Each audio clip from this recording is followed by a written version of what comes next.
So here are the answers to the quiz that you had. It was due Monday. I know it's the end of the year, but if you want to write these down, here are the answers to the first five problems. This was on surface area. And remember, surface area is the sum of all of the areas of the faces of the figure. Uh, a lot of you got a lot of you got like number four wrong because you just didn't have the right formula. But again, you could use your formula bank. So just take a look at the answers, hit pause, try them out if you want to. This page was pretty good, though, for the class in general. It was really page two.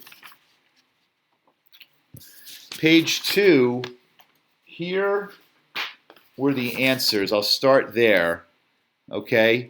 And then we'll go from there. So if you look, number 6 and 7, really a lot of people got wrong.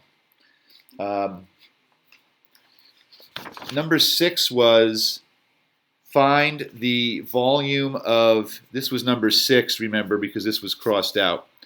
Find the volume of a pentagonal prism. Remember, a prism is, you figure the shape looks like this. It's kind of a pentagon, and then it's another, think of it like that.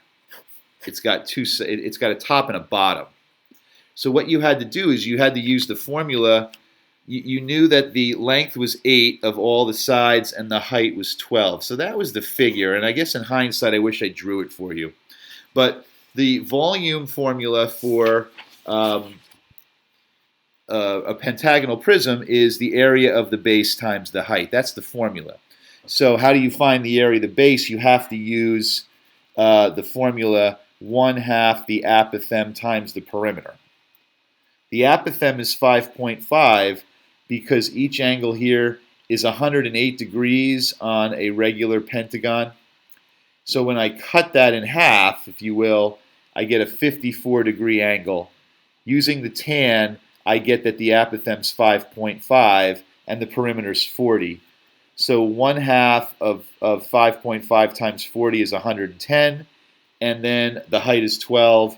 So 110 times 12 is 1320. Not a lot of people got number 6 right, and I think Les got 7 right. Number 7, I did cross it out, and this was number 7 right here. It was a hexagonal pyramid.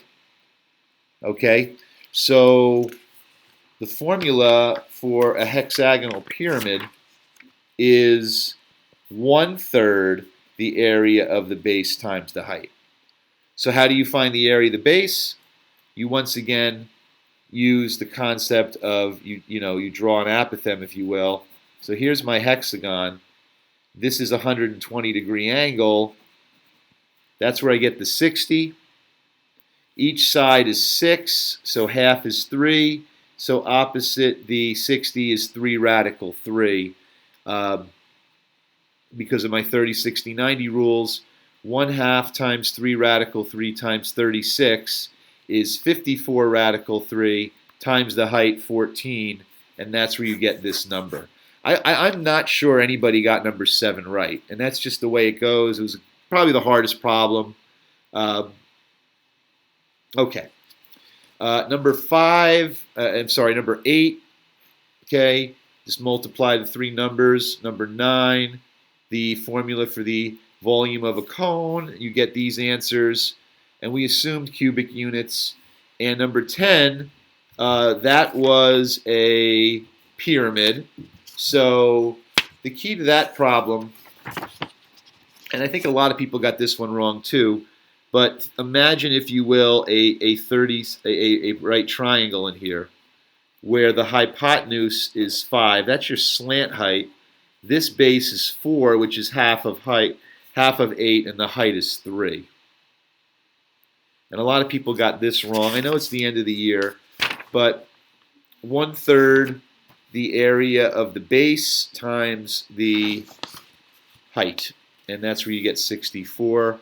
And then number 11, they actually asked for volume and surface area, and you had the formulas, and you just got to fill in the blanks. The radius is 5. A lot of people had the radius as 10 here, but that's the diameter.